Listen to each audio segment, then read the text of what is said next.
back to the podcast, and you're listening to the Traveling Pants of a Single Mom. And today I have my girl Elizabeth Peeple. Say hey. Hello. Hey everybody, how you guys doing? Now I want us to start off with you telling me a little bit about yourself and what do you do? Ooh, about me. How long we got?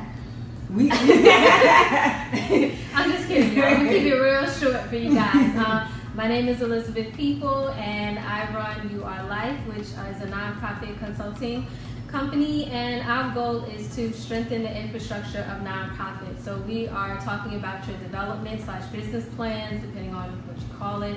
We're talking about making sure your boards are in order, making sure your volunteers are in order, making sure you're abiding by the laws and rules and regulations of your state, county, city, federal, all of that stuff. We want to make sure that you are doing it right from the start, so that you don't have to be 10 steps ahead and then have to take 10 steps back. Like, we want to start you off right from the beginning. So we look into building your infrastructure, and that's everything that's internal about your organization. So if you guys are looking for training for your board members because you just elected a brand new board, or if you guys are have new volunteers coming on and just kind of need the volunteers to kind of know what they need to do, bring them up to specs.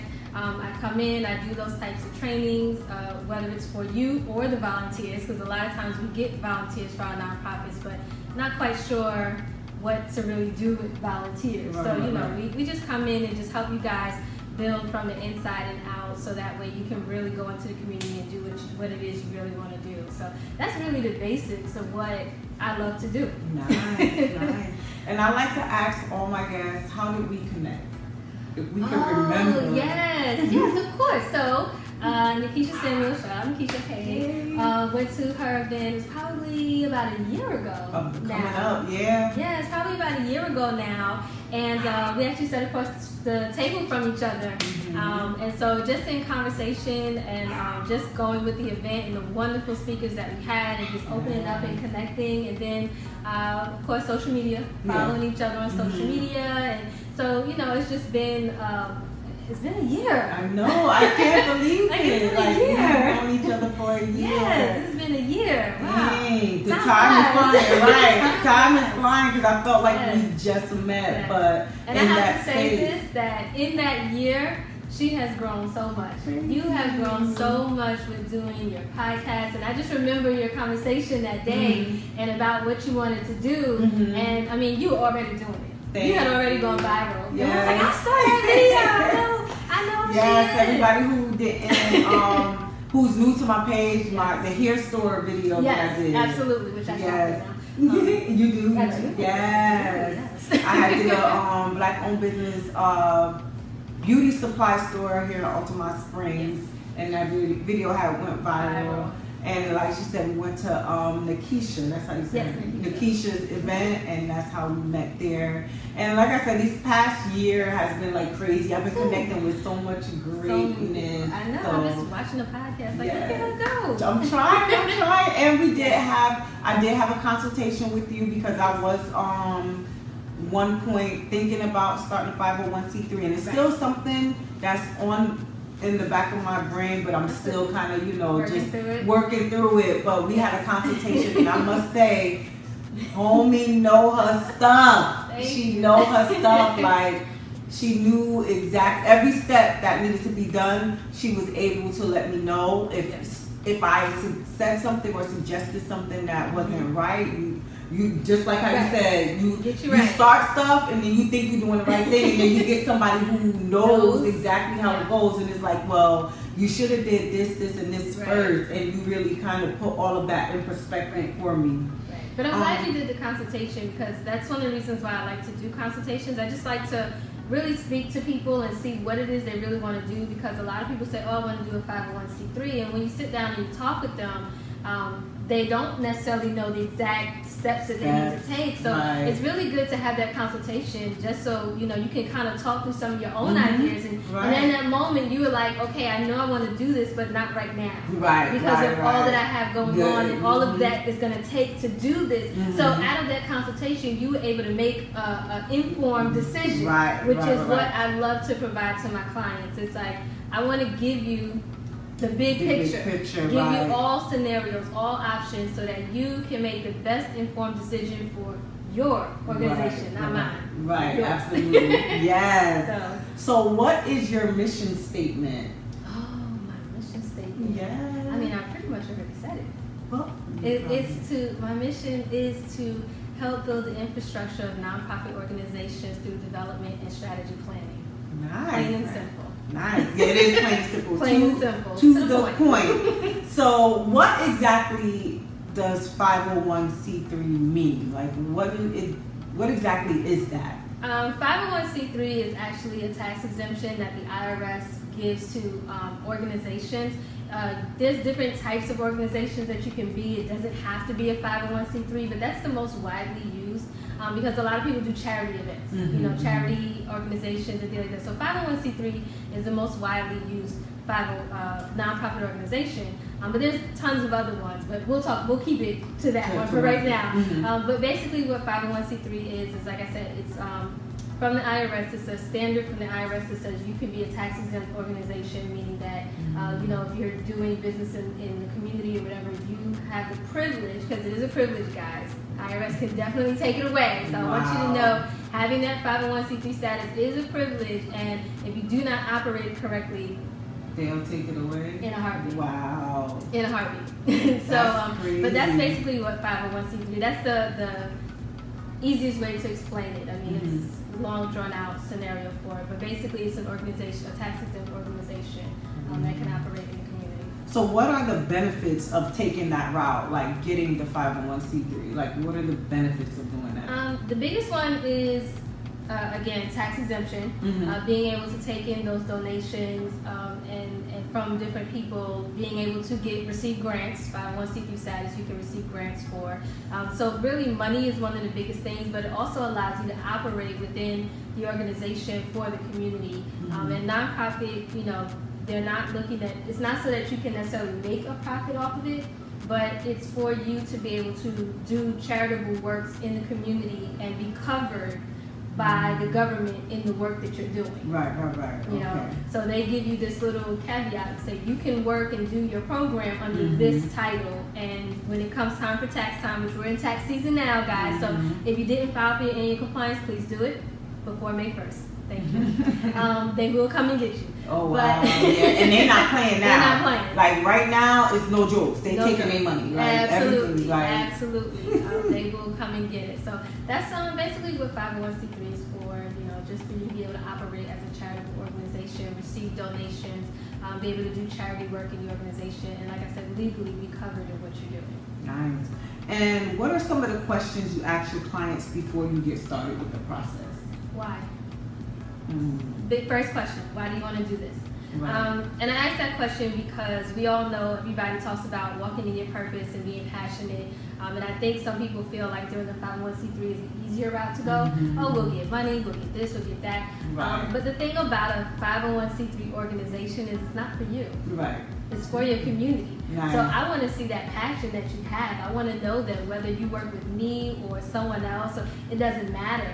But that your focus, your goal is getting that organization up and running to help the audience that you're out here saying that you want to help, and not just, going about it because it seems the easier route to take. So I always ask what the why is, and if you are genuine in what you're doing, when you talk about your why, it's going to exude through you. Right. Like, you're going to make me believe that this is really your passion. You're in it for the right reason. Absolutely. Right. So have you ever turned somebody down, like, okay, whatever they say their passion is, or why they say they want to do it, you're like, you know what, I don't stand for that, or?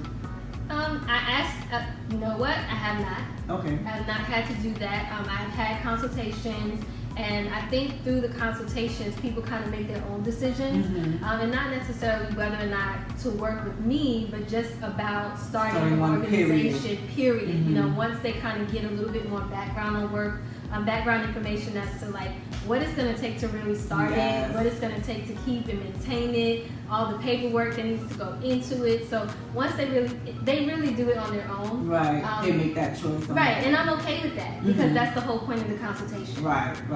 Nice. And are there any before I ask that, about how much money does it take to start up the nonprofit? There's an estimate of how much. Well, it depends on the route you take. To do the paperwork itself, you know, just to file with the government, depending on how much money you perceive your nonprofit to take in, your paperwork filing with the federal government can be $275 or $600, and that's the 1023 EZ for $275, or that is the 1023 regular at $600 currently. Okay. IRS changes their prices, so always check before you do your filing. And then you have your state fee, which I believe is $35 for an organization. And that's on some bids so that you actually get your name and you kind of get incorporated, but the federal government is totally separate from that, so you have to pay them separate. So you have those are just right out the box starting costs. Some other costs that go into starting your nonprofit organization is getting materials that you need to be able to service the clientele that you have, being able, and even if that's, you know, nothing more than just being able to supply food at different meetings, if that is, you know, getting flyers, brochures to advertise for what it is you're doing, or just to let people know you're here, getting business cards, all of this takes money. Right, so right. it's hard to put a specific price on it because it really determines how you do how you set it up. Right. So the cost that you're never going to get away from are the state and the federal filing fees. Like, you cannot get away from that. Okay. Everything else, it depends on how you go, what your strategy is for starting your organization, because you can do it in pieces. Right. So it doesn't all have to be all at one time. You can do it in increments. You can say, we're going to focus on this now, focus on that later. But if you're talking the full out website, maintenance for your website, business cards, professional pictures, flyers, brochures, you know, when you start talking about that, I mean, your starting costs can definitely hit $3,000-$4,000 without even batting an eye. Wow. And are there any programs out there that helps start up a nonprofit? There are. You do have to do a little bit of research and find them. They're not as easily, in my opinion, to find as some of the other programs that are out here that give grants to already established. And the reason being is a lot of funders want to give to people who are already working because they know that their money is going to be used. Right. And it's not like a fly-by-night type of situation. So they want to make sure that, you know, if they're giving you $1,000 to start, you know, seed money to start your organization, a lot of people would rather put it in someone who's already established, you know, maybe newly established, but already established. So, but there is money out there for organizations that want to start up. But it's funny you ask, because I did a video on this not too long ago, and one of the strategies, and I'm gonna give you guys a strategy today. One of the strategies that I mentioned in my video was, if you know who you want on your board, go to your board members. If you have people that are telling you that they're going to support you, go to the individual and ask them. And it can be big or little. It can be $20, $30, it can be $100. Whatever's laid on their heart to give you, and start collecting that money. Let people know what it is that you want to do, you know, and be serious about it. Go to them, let them know what the plan is. Hey guys, we want to start this organization. We wanted to do this, this, and this.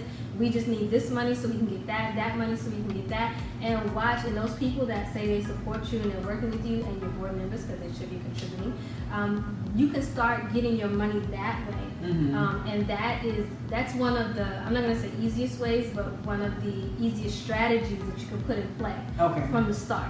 You know, it doesn't take any type of legal status. You're just that's like me asking you to borrow $20. Right. Can I borrow $20? You know, right. Can I borrow $20? You're gonna say yes or no. And right. I'm gonna move on. Right. So that's one of the easiest strategies to implement from the start of your organization. Of course, you can always go look for seed money and things like that as well. Nice. And if you want to start a nonprofit, but you see that, okay, I might not have the funds, but you have a good idea, what are other alternatives people can go to, or are there other alternatives?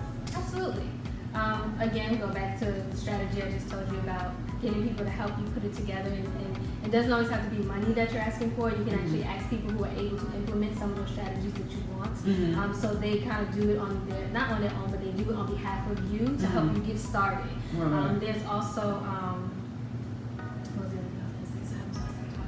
I know you had told me about, like, being under someone's umbrella. Oh yes, fiscal sponsorship. Thank you. That's exactly where I was going with it. Okay, so you can also do a fiscal sponsorship, which is your organization is not formed. It's not a 501c3. You filed no paperwork, but you want to be an organization. So what you do is you go and find an already established 501c3 organization that is a fiscal sponsor.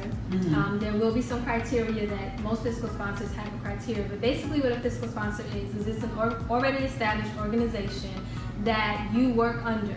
So you can use their 501c3 status to run your organization for a temporary period of time. It's not forever. Normally it's like 1 to 2 years, depending on the agreement that you have with that organization.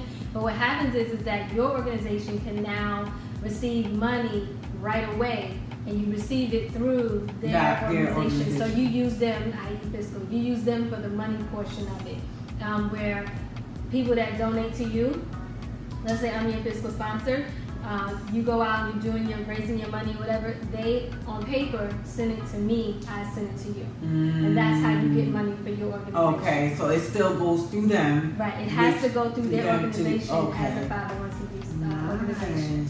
So yes, fiscal sponsorship is definitely something that you can look into. We have quite a few here in the Orlando area, organizations that are fiscal sponsors, and you can go and see the criteria. Some organizations have a specific criteria of the type of organizations they'll work with, and they also will provide you with information as far as what services they can provide. Like what's the give and take of this, because them being a fiscal sponsor for you has to have some type of feedback for them as well. So is it exposure? Is it, services? Like what is it? So that's just a conversation that you need to have with that organization. Exactly, and come to an agreement before you guys, and there is paperwork that goes into effect for that. Okay. Yeah. And what are some of the mistakes, some of the most common mistakes you see people make when they're starting out their nonprofit? They get their 501c3 and automatically assume they're getting money the next day. That doesn't happen. Unless you already have somebody in waiting. There sometimes you literally have people saying, as soon as you get your status, let me know, and they'll drop the money. And that's awesome. If you have that, call me, because I need to know who that person is. Give them on plan or something. But that's one of the most common ones. Another common one that, and this is not necessarily a mistake, but just things that people think of, because I don't believe that there's any real mistakes. I just think that there's sometimes misguidance. Where you think, okay, I'm a 501c3 organization, so this is what happens. We a lot of times see what the nonprofits are getting, and we think, oh, we can get that too, and we start the same. But you don't see the background work. The work that they have to put in to get that. Right. You don't see how many doors were slammed in their face. You don't see the endless nights of being up, writing proposals or doing whatever necessary, putting together their program. That's the stuff you don't see. Right. But it all kind of plays a part in it. So I don't call them mistakes as much as sometimes just being misinformed and misguided. So we have that one. We also have a lot of people, like I said before, believe that the organization is theirs. It's like, well, I put a lot of work into this to get started. It's mine. I don't even want to be voted off my board. I want to be here forever. I love that enthusiasm. I really do. My opinion, and this is just me, Elizabeth, saying this, is that you need to be careful with that. There's a real fine line for that, because you become the president, and you write in your bylaws that you can never be voted off, you can never do this, like basically no one can touch you with a 10-foot pole. What happens when you cannot fulfill your duties? Who suffers? I'll tell you who suffers. Your organization suffers, like your other board members suffer, because they can only do so much without you. And then your clientele suffers, because if the board cannot act the way they need to act to get things done, then they cannot carry out the strategies to get for you the services that you need. So it's always something that I want people to think about. Again, just my opinion, not saying it's right or wrong. You can most definitely be written into your bylaws to be there forever if you want to, but it is definitely a conversation that I always have with my clients, just so that they understand. I'm not telling you don't do it, but you just never know what life can bring you. And burnout is real, guys. In nonprofits, burnout is real. So you saying, I'm going to do this for the next 25 years, and after 5 years, you like, you like, I can't. So now, question: does the organization end with you?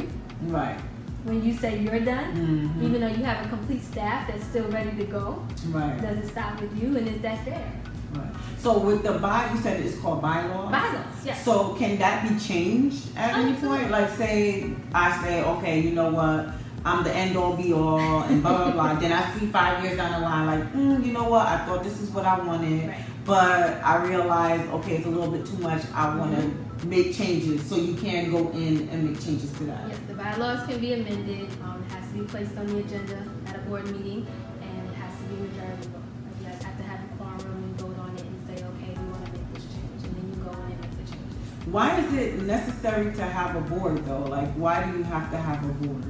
First and foremost, the state of Florida and every other state says you have to have one. Oh, okay, so you just have to. It's law. You have to have one, but it's a board of directors, and that's because again, an organization being run is not supposed to be run by one person. If that's the case, go be an LLC, sole practitioner. There's so many different avenues you can go. If you want to be the head, so that's it. Be it. Then but if you're working for the community, think about it. If you're working for the community, it should be a group of people doing it. So in the state of Florida, the statutes that govern the nonprofit organization, which is Chapter 617, if anyone wants to go read it, is it says that you have to have at least 3 people to constitute a board of directors in Florida. So you can't have anything less than 3 people. Can the board be family members? Do it have to be, or is it any criteria for who can be on the board?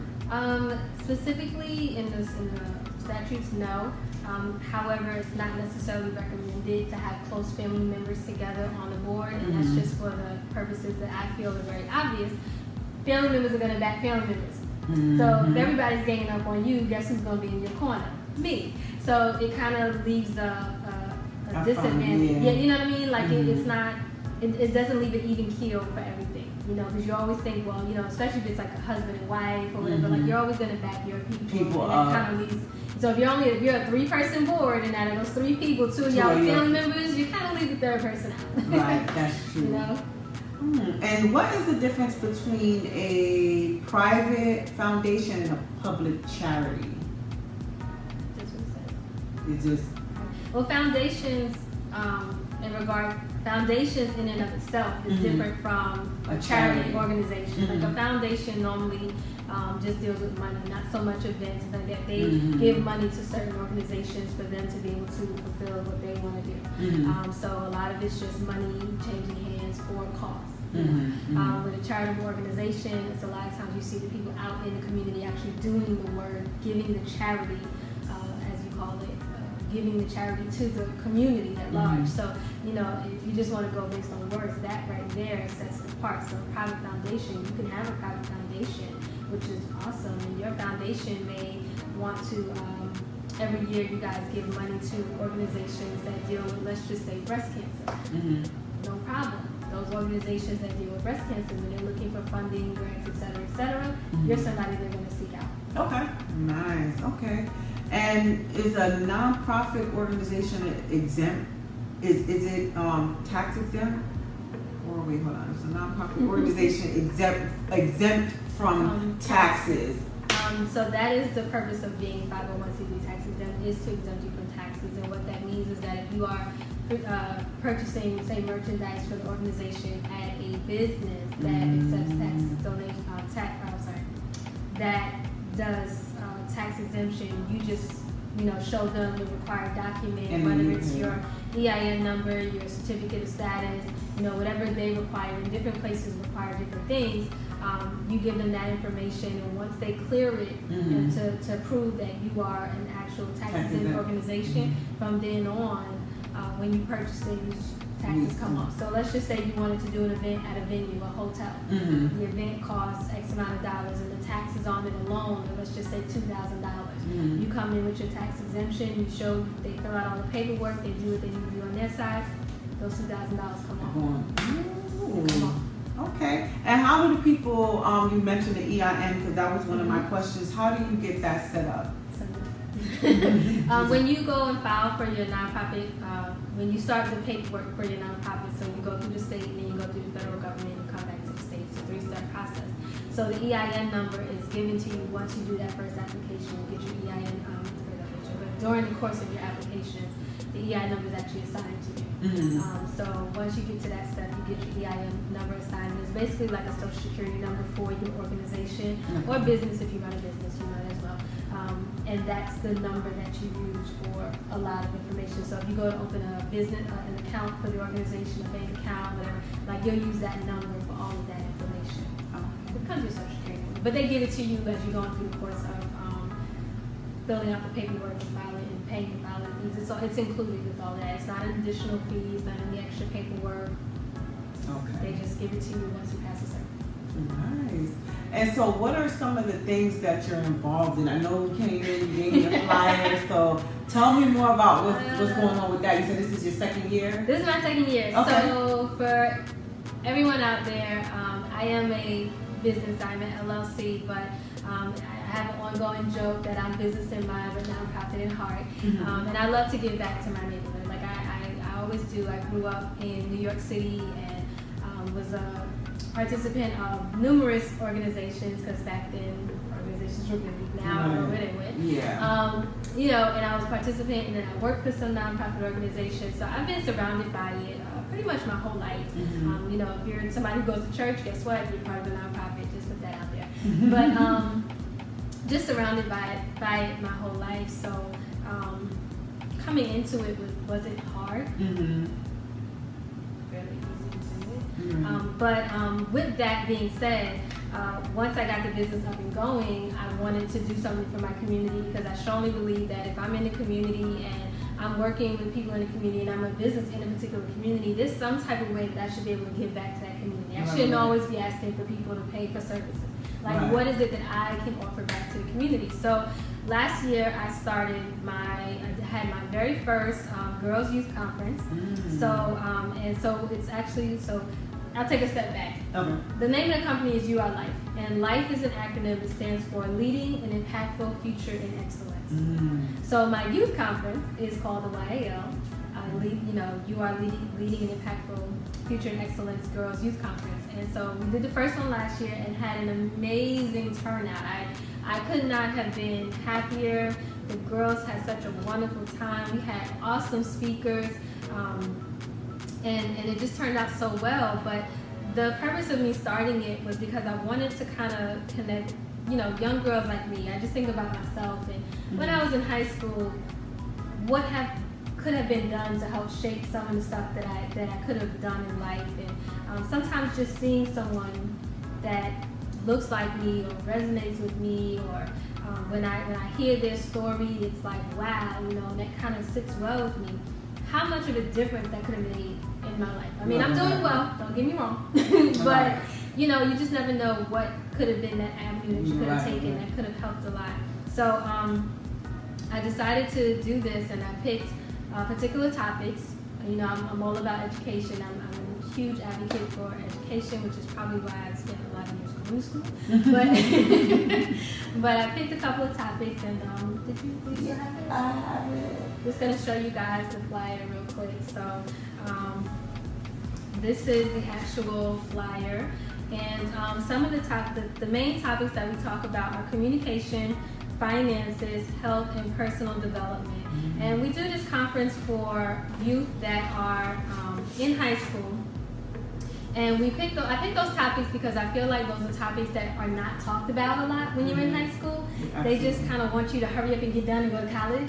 But no one's really, especially the school system, and I love the school system because I got plenty of degrees, but on the personal level, are they really helping guide you through the stuff that you're really going to face? Personal development. Who is really teaching our young girls how to do that personal development? And what that even looks like. Right. How do I do my own personal development? At what point in my life do I need to stop and say, wait, reflect, go back, what are you doing? Right. Communication. So often, you see the younger generation coming up, and you just kind of look, older generation looks and shakes their head, they don't know enough. Yeah. Well, why? Teach me. Teach me what I need to say. Teach Absolutely. me my mannerism. Teach me what I need to be doing when I'm in certain situations so that I know. Right. Because if I don't know, I'm only going to do what I know. Right. Right. So I picked these topics just because I felt like they were really good topics to express, and they're very broad topics that have a lot of subtopics that we can talk about, so we can go on for years. Right. But I'm really excited because this is our second year. doing this, and it's going to be an annual thing. I'm super excited, but it's open to the public, girls ages 14 to 18, and it is free for the young ladies to come.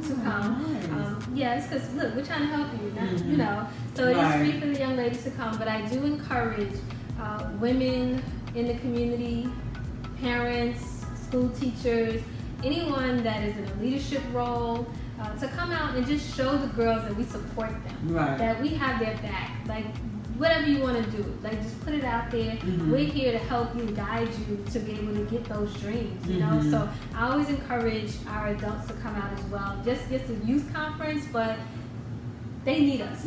They need us. They need to know that we have their back. They need to know that they can call you up and say, hey, I really want to learn how to start doing a podcast. And you know what? Just going through what you've gone through, you'll be able to help mentor that young girl into getting her podcast gonna be so good. It's gonna be so good. You know, so just making those connections, you know, and bringing everyone together. And by bringing out the adults, we're also looking at bringing businesses, local businesses, because we know a lot of entrepreneurs. Yes. A lot of entrepreneurs, and I love it. I love it. But just, you know, introducing that world to the young girls as well, just to let them know, listen, you can do whatever you want. And even at this age, you know, entrepreneurship is big right now, and it's working. It's working, you know. So just want to open that door up for everyone there and for the young girls. So I'm extremely excited about it. When is it? It's going to be June 29th. It's going to be at the DGB. How do you say it again? DGB. The place where they had Shark Tank. The Shark Tank? Okay. Studios. I'm sorry, I'm totally messing up the letters. Because it's too many letters. But I know where you... DVGEK, I think is what it is. I'm totally messing up. But the flyers will be out soon. Please just follow You Are Life on Facebook, or you guys can check out my website, YouAreLife.consulting, and the information for the youth conference this year will be up within the next week. And you guys can start registering and get in early, because listen, we're gonna sell out this year. I just know. What's the cap? Do you have a cap on how many? I'm looking for at least 50 girls. 50? Yes. Woo! Looking for at least 50 girls to come out this year. I would love to have 50 girls in this. How much did you have last year? Last year we had, I think it was 15 or 15. Okay. 15 young ladies last year. So. And they enjoyed it? Absolutely. Aww. Absolutely. And they're coming back. They're coming back. But yes, they absolutely loved it. You know, we had a workout session. We had someone talking about communication. We had an MC. We had all kinds of stuff. Oh, wow. And it's just a one day? It's just a one-day conference. It's from 10 in the morning till 3 in the afternoon. We do serve you guys lunch. Again, that's no cost to the girls. We do ask any adults that come this year. The tickets are $25 for the adults. We also have what I do is I partner with a nonprofit organization. So this year I'm partnering with Tea Time Fellowship, which is a women's ministry. I think I heard about that before. You did some event with them before? Okay. Yes. Tea Time Fellowship, and then our recipient organization, because again, you can't give back without giving back, right? Right. So our recipient organization this year is going to be Glorious Hands, Inc., which are based out in Sanford, Florida. Last year it was Saving Our Daughters here in Orlando. So, you know, each year we're looking for different organizations that have youth, you know, girl youth in their group, and that's who they cater to. So next year we'll be looking for another one. So if you guys know organizations out there that have youth involved that are 14 to 18 girls, please reach out, let me know. I would love to start following them and seeing what they're doing and just seeing how I can help them. Okay. Now, is your company just you, or do you have a board of people that... Oh, so, you know, right now it's me. I do a lot of the work. I have built, but even though it's me, I believe in building relationships. So I have built a ton of relationships with other entrepreneurs, business owners, companies that help my clients. You know, so I look to be a resource for my clients, not just someone who's writing their development plan, or, you know, I want to be a resource. So if you were to come to me and say, hey Elizabeth, I want to do blah blah blah blah blah, and I know who to put you in touch with. Right. Here you go. You know, and I think that's important, especially when you're working with nonprofit organizations. A lot of times you don't know what you know who to go to. Right. Now you did say something I meant to ask. Okay. what are like, not, I guess not in depth, but what are some of the services you offer, like to help people get there? Because you mentioned a development plan. Yes. So what are things that you do in the midst to help them get everything together? Development plan, mission statement, like what are the services? So the development plan, we have two packages. One, because everybody starts on different levels. So you have some people who have worked in other nonprofits and they're starting theirs now. You have some people who started completely from scratch and don't know anything. So I do offer coaching for those people that want to learn more about the nonprofit field, how to navigate it and what to do within it. Also, how to learn how to run their organization.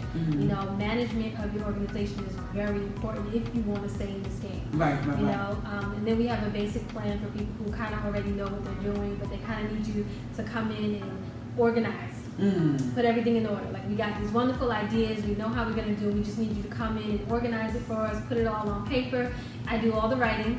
Okay. And I just want you guys to know your plans end up being, like, I just finished one I posted the other day. It was 68 pages by the time I was done. Oh, wow. Yeah, right? Girl, I did all that. Worth every penny. Listen, it may sound like a lot, but we really do go through every part, every essential part to your organization. Like, I don't want you to walk away and feel like I just got a piece of paper and I don't know what this is. I want to explain it to you. This is why you're doing this. These are your options here. This is what you can do here. Have you considered this?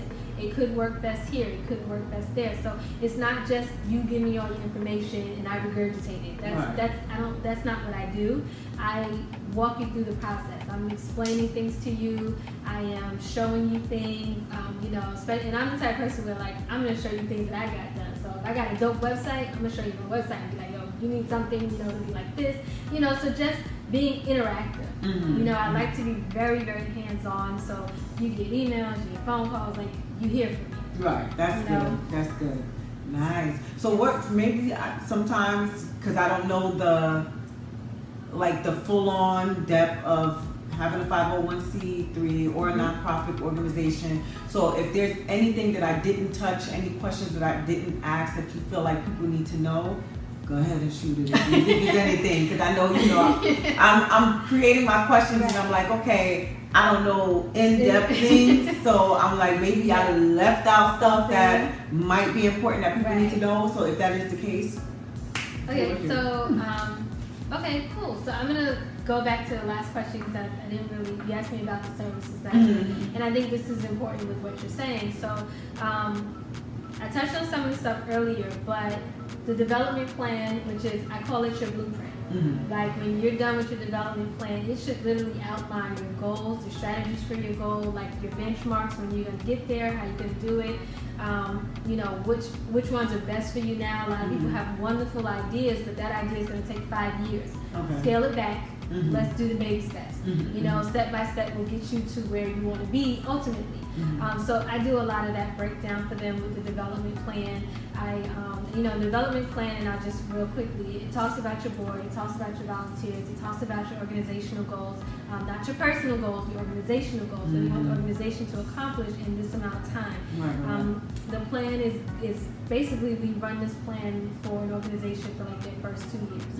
And I would say, why not do a 5-year plan? Technology moves so fast. Right. Society changes every day. Yeah. So to do a 5-year plan after 2 years, you're almost already behind the curve. Right. Or you're going to have to go and redo it again. Right. So, let's get you a real solid foundation. We're going to build these strategies right here are going to take you from point A to point B. And if you get lost in point C, we're going to show you how to get back, Right. So we do a lot of that. We also do training, like I mentioned before. Training is really important to organizations. A lot of times you start one, but you don't think about the legal aspect, and you don't think about, we all, like, there's the whole Me Too movement now. That's something you need to talk about in your organization if you're dealing with a certain category of people. If you're dealing with the public in general, you want to make sure, doing background checks on your volunteers. And you're like, why would I do that? Well, because you need to know. If you're working with youth, you want to know who's working with you, working with your youth, You want to make sure that you're not exposing your clientele to people in situations that they don't need to be in, So it's a lot of background. So training is super, super important. And I always tell people, like, your job will make you do 6 months training. Like my job makes me do training. I'm like, I'm tired of training, guys. Right. And a lot of times they're reiterating the same thing, but they have to make sure. To keep it fresh. Right, it needs to be fresh. You need to know these are still the standards, and we need to be able to verify that you know that. So if you do wrong, guess what? You signed off that you did this training, so we taught you everything you need to know. You did that. Now we go into those rules and procedures on how to handle that type of situation. That's something else a lot of organizations don't necessarily put in play. Rules and procedures, how to operate and do certain things, you know. So the bylaws, a lot of organizations have bylaws, and that's that governs your board. That doesn't necessarily govern your volunteers or your marketer. That doesn't govern all of that. But outside of that, especially if you're a big organization, you really should have like a rules and procedure book, a handbook or something that just talks general policy. You know, so what I do is in my development plans, I actually talk policy according to the section. So we're talking about your volunteers. We're putting policy in for your volunteers. How do we get volunteers on board? How do we, how are we recruiting them? How are we keeping them? Asking them for feedback. Managing them when you're out. And something goes wrong, what do you do? How do you dismiss them? How do you keep from having a lawsuit? How do you, so we cover all the things that I was thinking about, but go ahead. And that's just talking about the volunteers, Then we do risk management plans, what's the best way to safeguard your organization and your clientele at all times? Because again, you're dealing with the public, so you want to make sure that you are safeguarding your organization and keeping its reputation and stature and everything, but you also want to make sure that your clientele feels safe and secure with working with you, with divulging information to you, depending on what your organization is. So there has to be something in place for both sides, and it has to work simultaneously, work together, so that way everyone feels comfortable, everyone feels safe, and the work that you're doing can actually be done and not interrupted all the time for little stuff, So putting that kind of stuff in place is really big for an organization. It also lets you know, like, if something goes wrong, what do we do? Instead of one person calling the shots based on how you feel in that moment, you can go back to your handbook and say, well, you did X, Y, Z, and per the handbook, this is what's going to happen. This is what's going to happen. I mean, we all start a job and then we sign a bunch of stuff basically saying you read the handbook that says if you do this, you get a warning. If you do this, you get this. If you do that, and then on this time, you get terminated. Why should it not be the same for your organization? So we put that kind of information in there as well. Again, just always looking at what's the best, what the, I don't want to say worst case scenario is, but we think about outside the box like that. What could happen if you're dealing with a certain type of clientele, and I just use youth because it's one of the bigger types of organizations we have out here.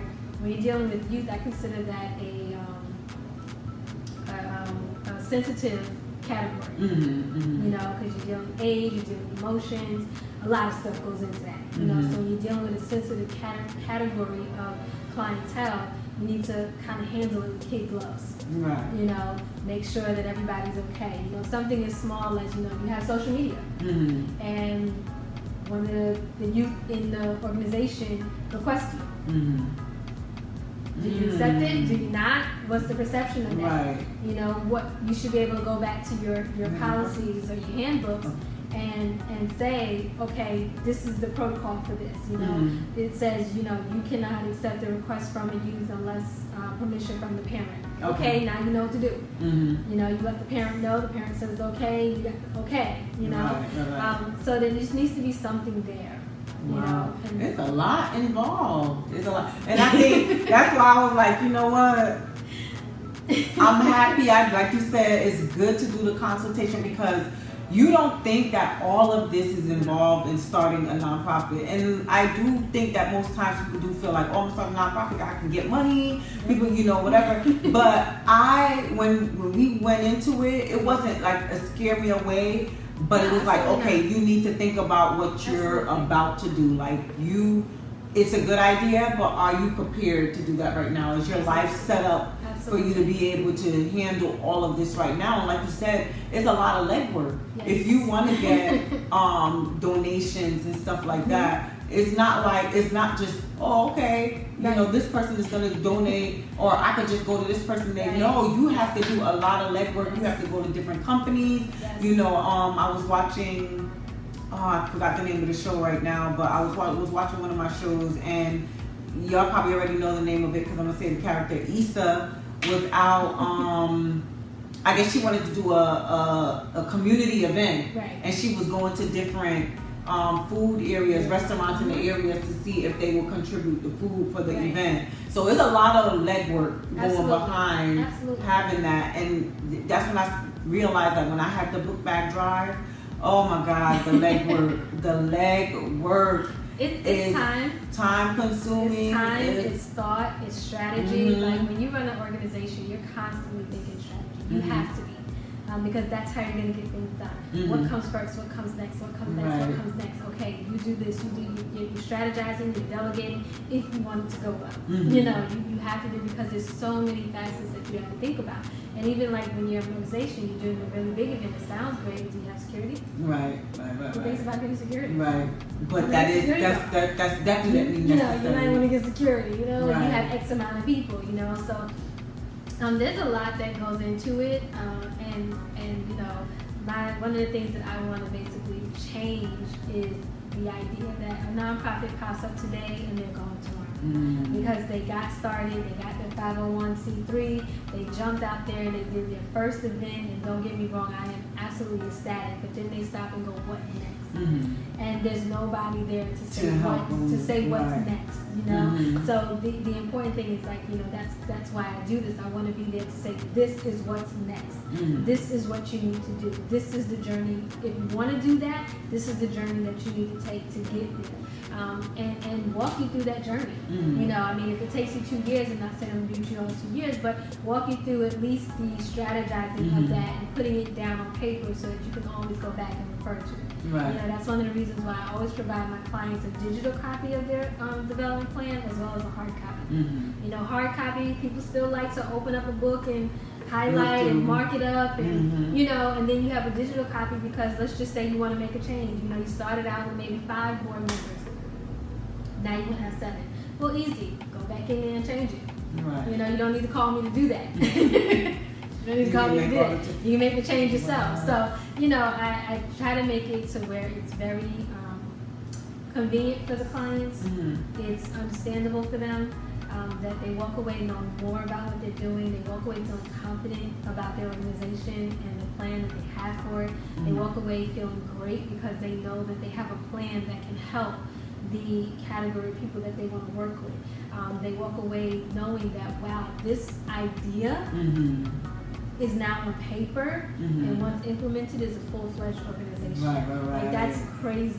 Yes, it is. It's a great feeling, and I just want to see that happen. We all know it takes a village. Yeah. And a lot of people I think don't realize how much organizations put into the community, and how much they're in their own pockets giving. Yes. How much they're in their own pantries giving. And not even, it's like they do it because it's in their heart, and asking for money becomes hard.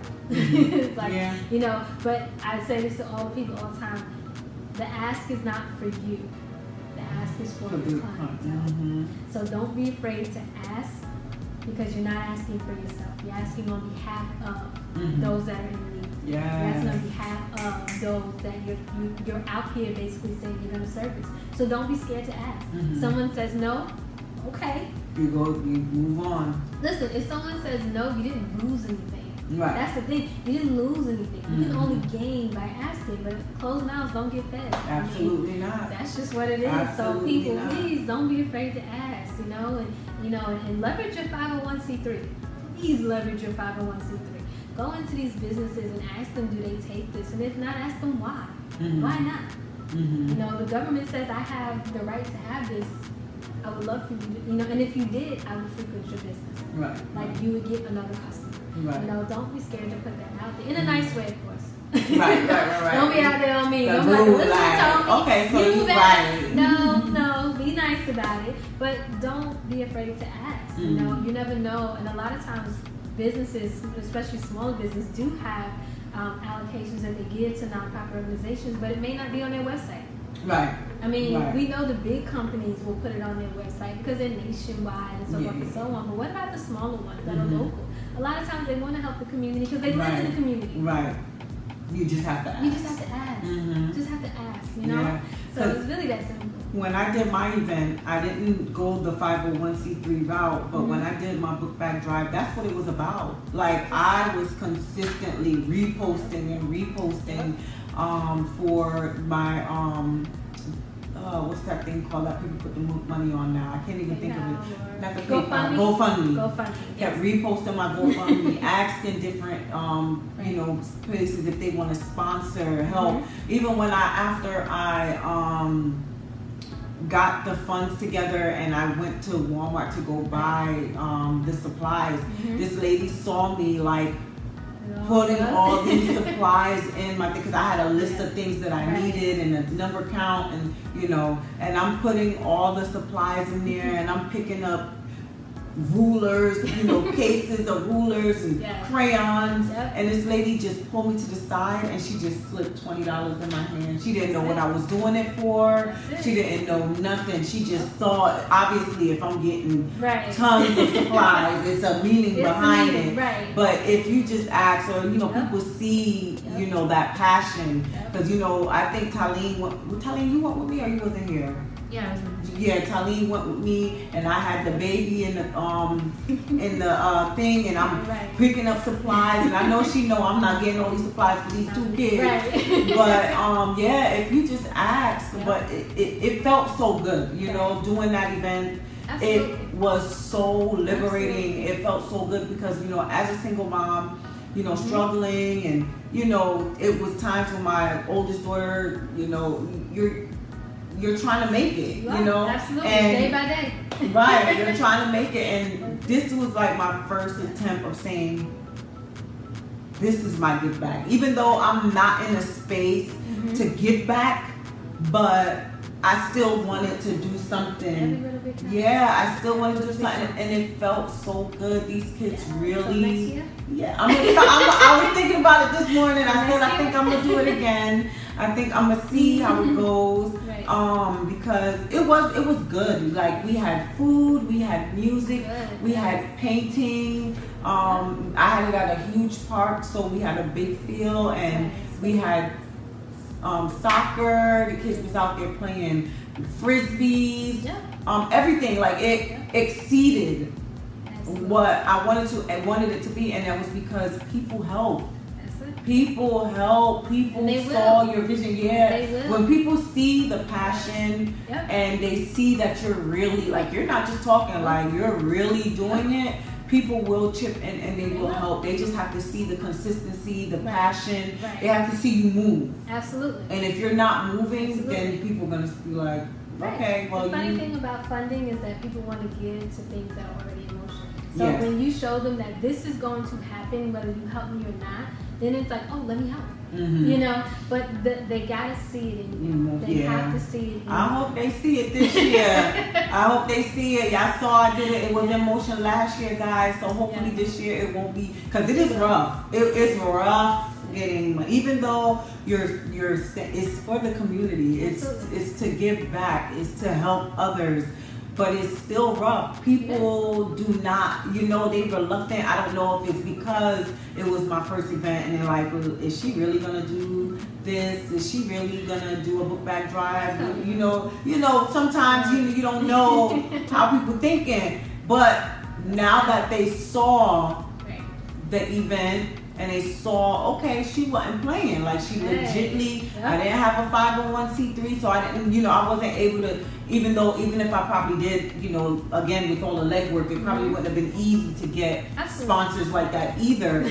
But it's a lot of legwork. People don't understand. And then for me and Talene, I think it was like 70 book bags that we got. We ended up, and they were all filled with supplies. I mean, all supplies, everything that was needed: pencils, notebook, composition books, crayons, markers, erasers, everything, folders. It had everything plus the book bag the kids needed to get started for the year. And I mean, we sat up and we put those, separated all those things and got everything together and prepared. I had my friends, shout out to James Mons. He came, got all the book bags, he set up. So it takes a village, and it does feel amazing. Like, I felt so good after my event, but that consultation I had with you, it really guided me though. Even though, I didn't go the full route, it guided me. It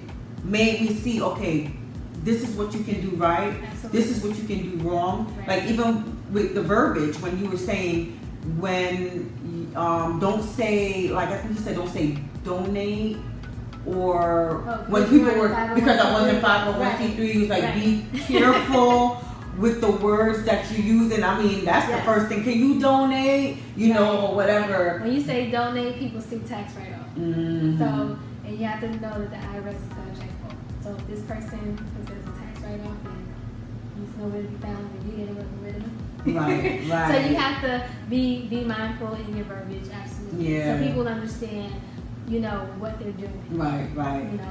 So absolutely. And see, those are things I had no clue. Before I was donating, but when you told me that, I changed up my verbiage, try to use other words to help people, to still have people come in and help out and contribute to my contribute. I think I used contribute to my event. Contribute's a good one. Help is a good one. I mean, a lot of it doesn't have to be a complex word. Right. Just, hey, I'm doing something. Would you like to help? Right. Absolutely. Would you like to help by giving? Giving is a good word. Because people, when someone says you give, are you expecting it back? Right. You just have to think about the words that the other person, the person you're talking to, how they're going to perceive it. So that you don't have to go through like a paragraph long explanation. Right.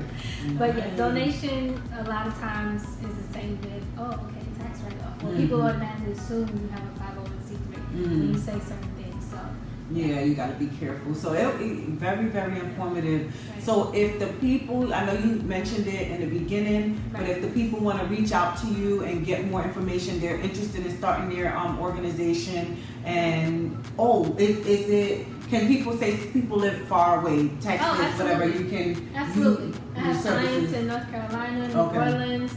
Absolutely. Nice. Absolutely, and I'm glad you asked that, because a lot of times it's like, well, you're in Florida. Technology is so wonderful, y'all. Right. Like, we can have a phone call, a video chat, Skype, FaceTime. Right, all of that is fine. I just need to know where you're located, so that when I do your development plan, I can make sure that we are writing it according to those state and federal laws that you have. I want to make sure that legally you guys are okay. You're operating the way that the government says you need to operate. So making sure your paperwork is proper, making sure the verbiage is right. Some states actually have outline bylaws that is like, this is what needs to be in your bylaws.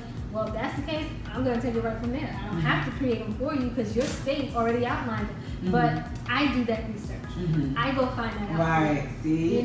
So you tell me what you need, I go find it for you. Okay. Like I said, I always want to be a resource, as much of a resource as I can be. So, I go do the research, and then I give it to you.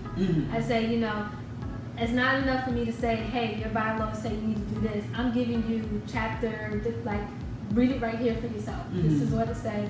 I'm going to explain it to you so that you understand, because the idea is that when you go out looking for funding, you need to be able to explain to that person what's really going on. Right. So I have to explain it to you so that you can understand it, so you can say, I got it, and then go explain it to someone else and get that money on the reverse, or get volunteers, or get board members. Like, if you don't understand what your organization is doing, how do you portray that to anybody else? Right. So it's important. So to me, it's just important that you know and understand what it is you're doing, and what you're getting into. Nice. So let the people know where they can hit you up, where they can connect if they're interested in starting their own nonprofit. Because a few people have reached out to me to get your information already. So go ahead and just let them know again. All right, guys. Again, Elizabeth Peeple with You Are Life, stands for You Are Leading an Impactful Future in Excellence. If you want to start a nonprofit, talk about a nonprofit, just have a couple of questions. I do free consultations. They are 30 minutes. And you can find me, my website, yourlife.consulting. You can find me on Facebook under You Are Life. You can find me on Instagram, youarelife.consulting. Those are my main avenues. I don't have anything else other than that. Great. But, so is there anything else you want to share? Just that I when you love what you do, it shows, and I love helping the community. Like you said, you want to give back. This was my way of being able to give back, and just do it in a way that I can pass it down. If I give back to you, you can give back to them, and they can give back to them, and so forth and so on. So it's kind of like a chain reaction. But I just want to say, if you're seriously thinking about a nonprofit organization, some of my advice would be to talk with someone before just going out and doing it. And not because I do nonprofits, but just because I want you to understand what it is that you're doing. I want you to understand what it's going to take to keep it up and going. Because it's great that you start a nonprofit, but I want you to be able to do a real service for your clientele. I want you to be able to fulfill those goals that you have set for working in the community, and not jumping out there and then realizing, wait, this is too much, I need to back down. Which is okay also if you find that out. Just take the steps slower, work through it. We go into business, they tell you need a business plan, you jump right on it. No extra questions needed. You need a business plan. Well, guess what? In the nonprofit world, you need one too. If you want funding, I promise all these big companies that give money away, they want to know your business plan. Now you can literally go and look on the website. Some of them have it listed what the criteria is, and it's either going to be the first or the second piece of criteria: development plan, business plan, some type of plan. So keep that in mind, guys. When you get your nonprofit and you want to go do funding, just remember these people want to see your plan. They want to see what your vision is, and people can't support what they don't know. Right. True. It's really simple. They can't support what they don't know. So it's not that these people don't want to help. They just want you to explain to them what you're doing so that they can understand it and say, yes, we can help that. Right. So make sure that you know what you're doing. Be clear. Be concise about it. Make sure your mission is done correctly and properly, and then make sure that your organization is focused on doing what your mission says it's doing. That just mission focused all the time in everything you do. Every strategy you do, every event you do. If your mission is to help youth that are between 14 and 18 years old, don't then go off and get a pre-K kid. That's not your mission. Right. While yes, it's still youth, that's not the age range you specified. So just make sure that you're always doing things and following your mission. And because this has to be like a deep passion. Like, what led you down this road? Because it seemed, now that you're in it, I can see that it's probably fun and exciting. But going to school and learning all the laws, and what brought that deep passion that you would really sit through years of schooling to then just lead to this, which again is beautiful, because I know now helping people put their dreams alive, I'm sure is like the best feeling in the world. But on the educational aspect, like, why would you go to school? Right. What caused that passion? Well, originally I went to school to be a lawyer. So I went to undergrad and I got my degree in legal studies in undergrad, which is why I love doing research. That was one of the things I took away from it. Research and writing, being able to do the research on a legal standpoint, understanding legal jargon as they call it and things like that. And I also worked in law since I was like 18. So I've been around law forever. So that's like second nature to me to think the legal aspect of something right away. And then I decided that I didn't want to do a lawyer. I didn't want to be a lawyer. So I was like, well, I'm going back to school. So I decided to go for a master's in public administration. Because at the time I was actually working in the government here, working for the state of Florida. And so I went back to school for a master's in public administration, which is all government. So if you know the government does policy, everything. Everything about the government is policy, memos, procedures, all of that kind of stuff. So basically I got my master's in public administration. And public administration is so close to nonprofit that I just right, because I already do nonprofits. Like, I already volunteered. I already, I've already worked with nonprofits. I've already been participants and volunteer. Like, I'm always surrounding myself with stuff like that. Even take my child with me. Like, hey, you coming too? Because that's how you learn. I love being out in the community, because I was once that kid that was out in the community. So then I did nonprofit and public administration at the same time. And so once all of that came together, it just really came full circle. Like, you know, you can really do this. So the reason why I do what I do is because I ran into it with volunteering and working. I ran into a lot of organizations that were having that question, what next? What next? And I'm literally sitting in class and I'm going, this is what's next. How do they not know this? Who's not why is no one telling them that this is what's next? You know? You see, we got these wonderful, huge organizations that have been around for years, and it's like, well, what are you doing? What are we missing? And it's just the fact that people were missing the what's next. You know, so I was like, I'm gonna do the what's next. I mean, you know, aside from the fact that I love helping people, I like teaching as well. You know, I like learning. That's why I do it at school, by the way. I like learning. I just feel like you're never done learning. Yeah. When you learn something, there's so much more you can learn. So I'm always learning, and I love a challenge. So, you know, and I love when my clients challenge me. You know, when they call me up and they're like, and I'm like, let me get right back to you. Let me go do some research. Like, I love that. You know? So don't ever think that's crazy. Challenge me, please. But, you know, just putting all of that together and finding where that need was. You know, so that's why I say I do this in mind, nonprofit at heart, because I was looking for where that need was. And that need was there. That need was to answer the question of what next. Now I can say, this is what's next. You have your 501c3, this is what's next. Let's get your plan. Let's outline what you want to do. Let me help you get those thoughts in your head out on paper so you can see it, follow it, get it done.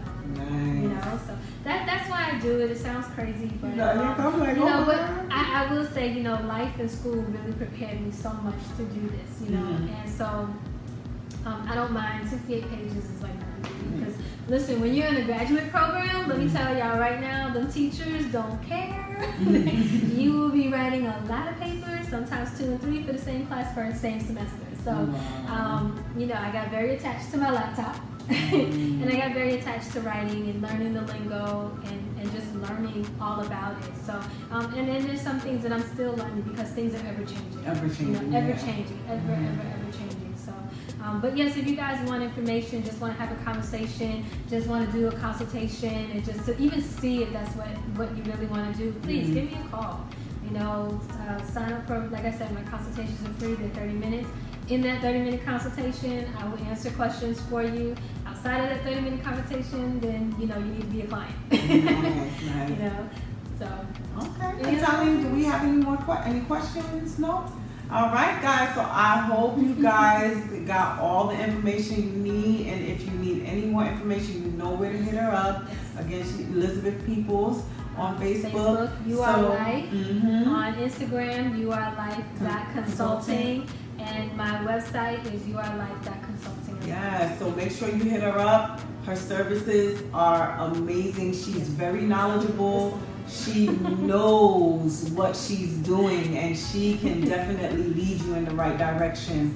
So I hope you guys enjoyed this segment. Thanks for listening to the Traveling Parents of a Single Mom, and we out. Bye, everybody.